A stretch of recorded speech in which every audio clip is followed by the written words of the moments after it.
그레고리안 성가와 초기 다성 음악. 고대 로마는 당시의 이집트나 그리스, 유태와는 달리 로마인 자체의 음악은 별로 없고 외국의 음악을 즐기는 경향이 많았다. 그런데 당시 로마 제국의 식민지였던 유태에서 유태교를 모태로 한 기독교가 널리 퍼지게 됐다. 유대교는 하나님께 드리는 기도나 찬미하는 말 모두가 노래로서 불려져 종교의식과 음악이 하나가 되어 있었다. 이러한 유대교의 음악적 전통을 이어받은 기독교가 313년 로마 황제에 의해 공인되자 그때까지의 이교 음악과는 다른 독자적인 음악을 만들려는 경향이 나타났다. 이런 경향으로 초기 기독교 음악은 모든 사람이 한 마음으로 신을 찬미하려는 기독교 정신에 합창이 잘 보합된다 하여 합창음악을 중시했다.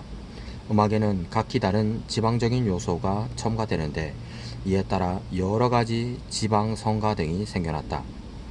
그러나 로마 교황의 세력이 커지고 거기에 따라 로마 교회의 세력도 우세하여 그때까지 지방마다 따로 행하여 오던 교리나 예식, 거기에 수반되는 성가를 교황 중심으로 통일시키려는 기운이 일게 됐다. 특히 교황 그레고리우스 1세에 의해 이러한 작업이 이루어지는데 이른바 그레고리안 성가라는 이름이 여기에서 시작되었고, 이때부터 그레고리안 성가가 가톨릭 교회의 정통적 음악으로 불려지게 됐다. 그레고리안 성가는 하모니도 대선율도 단성부의 음악이지만 유동적인 선율이 특히 아름답다. 그리고 악보도 우리가 사용하는 5선보가 아니라 네무마보라는 것을 사용하였는데 그것은 라틴어 가사 위에 선율의 상하 움직임을 점이나 선으로 나타내거나 또는 거기에 4개의 선을 붙여서 음의 피치를 정한 것이다. 그레고리안 성가는 8분 음표가 기본 박으로 사용되고 있으며 흐르는 듯한 선율은 8분 음표를 감각적으로 느끼되 4분 음표나 점 4분 음표로 생각하고 노래할 때 가장 효과적이다. 점 4분 음표는 세 뒷단 음표와 같은 기분으로 노래하여야 한다. 그레고리안 성가의 창법으로는 프랑스의 솔렘 수도원의 창법이 보다 정통적이라고 알려져 있다. 중세 초기의 세속음악과 다성음악. 앞에 그레고리안 성가는 가톨릭 교회 전례를 위한 음악이다.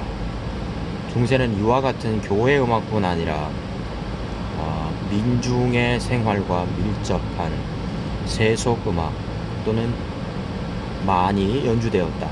그러나 당시의 사회가 봉건주의 사회였기 때문에 민중적인 세속음악이라는 것은 반종교적 혹은 반도덕적이라 하여 배척되었다.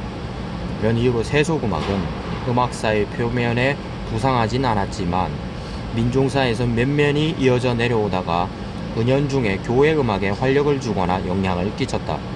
예컨대 1096년부터 시작된 십자군 원정의 결과 침체됐던 봉건사회에 새로운 활기를 불어넣게 되어 프랑스와 독일의 기사계급을 중심으로 세속 가곡이 성행하게 되었다. 구체적으로 말하면 12세기경 프랑스 남부의 프로방스 지방의 드로바두르, 그보다 조금 늦게 북프랑스에 나타난 드루베르, 13세기부터 14세기에 걸쳐 독일에 나타난 민네징거는 기사계급 출신으로 시인 겸 음악가들이었다. 이들이 부른 노래의 가사는 도거나 불어였으며 라틴어가 아니라 가사 내용은 부인에 대한 사랑이나 영웅에 대한 징송과 십자군에 관한 것들이었고 음악의 표현 역시 그레고리안 성가와는 매우 다른 형태였다. 즉 음역이 좁고 단순한 선율이나 때때로 도미솔이라든가 또는 레파라와 같은 3도 쌓기가 선율에 나타나는 점이라든가 이 시대부터 벌써 장단조의 경향이 음악에 나타난 점 등은 그레고리안 성가와는 다른 중세 세속 가곡의 특징일 뿐 아니라 음악사적으로도 주목할 만한 것들이다. 원시 시대부터 고대 그리스 음악과 그레고리안 성가 그리고 중세 프랑스와 독일의 세속 가곡은 모두 단성부이다. 그러다가 9세기경 1801년부터 900년 사이 유럽의 폴리포니 음악, 즉 두 개 이상의 독립된 선율이 겹쳐가는 타입의 음악이 나타나게 되었다. 이런 종류의 음악은 9세기에 출간된 것으로 보이는 무지카 엔키리아데스라는 이론서에서 그 신뢰를 찾아볼 수 있다. 이 책은 선율의 여러 요소 및 협화 음정과 불협화음을 분류하고 당시에 널리 쓰이던 오르가눔 9세기에서 13세기에 걸쳐 행해진 초기 다성 음악인데 그레고리안 성가의 선율에 하나 또는 그 이상의 대선율을 부과하는 타입의 곡에 관한 최초의 이론서이다. 그 다음 12세기가 되면 프랑스 남부에 있는 생마르샬 수도원과 스페인 북부의 산티아고 된 컴포스테라가 폴리포니 음악을 만들어내는 중심지 역할을 하였으며 12세기에서 13세기에 걸쳐서는 파리의 노트르담 대성당을 중심으로 생겨난 노트르담 학파의 활동이 두드러진다. 이 학파의 대표적인 인물은 레오니누스와 페르티누스 두 사람인데 이들은 프랑스뿐만 아니라 전 유럽에 큰 영향을 끼쳤다. 이들이 활동하던 중세 초기에는 다성음악 작곡의 대표적 형식은 오르가눔인데 이 오르가눔에서 사용하는 정선율 깐투스 피르누스 대위법적 작곡의 기초가 되는 선율로 기존의 곡에서 차용한 선율을 말한다. 이용한 작곡 수법은 16세기뿐만 아니라 더 나아가서 17세기의 바하 시대까지 이어졌다. 중세 초기의 다성 음악의 연주 방식은 한 파트를 한두 명, 많아도 3-4명이 노래하고 파트에 따라 악기가 자유로이 사용되었던 것으로 보인다.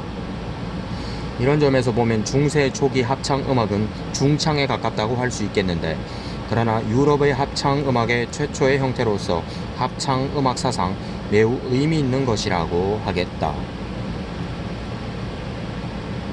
자, 중세 합창 음악 14에서 15세기 르네상스 초기까지 중세 각국의 합창 음악 프랑스, 이탈리아, 영국 13세기에는 봉건주의 사회의 틀로부터 자유도시로 독립하기 시작하고 14세기에는 이러한 사회 체제가 확립되면서 문화에 대한 새로운 욕구가 생겨나기 시작한다.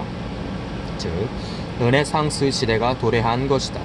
이러한 분위기는 음악에도 반영되어 라틴어와 종교의식에 묶여있던 음악에 당시의 통념으로는 속어였던 프랑스어나 이탈리아어가 쓰이고 주제는 사랑과 자연의 아름다움을 노래한 세속적 작품이 늘어나는데 이런 움직임의 중심은 프랑스와 이탈리아였다.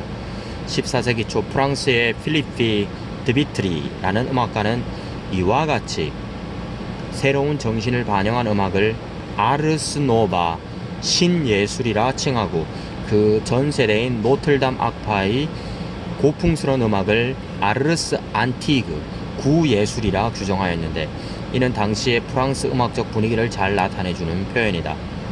14세기 프랑스를 대표하는 음악가는 기욤 드 마쇼이다. 그는 시인이자 음악가였는데 음악은 그 시대의 모든 장르를 망라하고 있다. 그는 전 시대의 두르베르 가곡의 전통을 이어 서정성이 풍부한 세속 다성 가곡인 비르레, 론도, 발라드와 같은 가곡 형식을 확정하였으며 노틀담 학파의 전통을 이어 모테트를 작곡하기도 했다.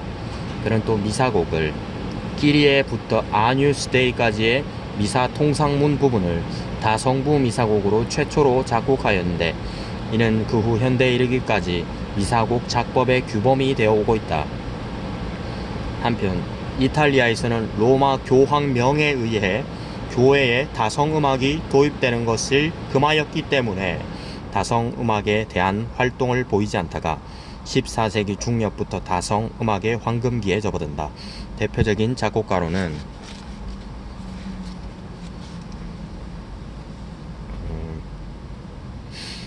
야코포 다 볼로냐, 지오바니 다 카치아, 프란체스코 란다니 등이다. 이들은 프랑스처럼 악곡의 소재를 그레고리안 성가에서 빌어 쓰지 않고 자작의 테마를 사용하였으며 곡의 내용도 세속적인 것이 압도적으로 많았다. 선율에는 장, 단조의 경향이 농후하고 리듬은 두 박자의 것이 많았다. 14세기 이탈리아 세속 음악의 종류로는 마드리갈, 발라타와 카치야로 대별할 수 있는데 이 시대의 마드리갈은 16세기의 영국과 이탈리아의 마르디갈과는 달리 시의 형식을 나타내는 말이었으며 발라타라는 말도 프랑스의 발라드와는 달리 오히려 비를레와 유사하였고 카치야라는 음악은 일종의 묘사 음악이었다. 중세 영국은 프랑스처럼 음악 활동이 활발한 나라였다. 11세기에는 윈체스터 드롭 곡집이라는 다성 음악 곡집이 만들어졌으며 13세기에 노틀담 악파의 기법을 재빨리 받아들였다. 특히 합창에 애호하여 충실한 하모니를 만들어내려는 경향이 강했으며 3도나 6도 음정을 즐겨 사용했다. 14세기 말에서 15세기에는 2성, 3성의 민요풍의 합창이 성행했는데 이것을 캐롤이라고 했다. 이때 캐롤은 크리스마스 때 이외에도 부르는 것이었다. 이때 대표적인 작곡가는 15세기의 존 던스터블과 라이오넬 파워이다.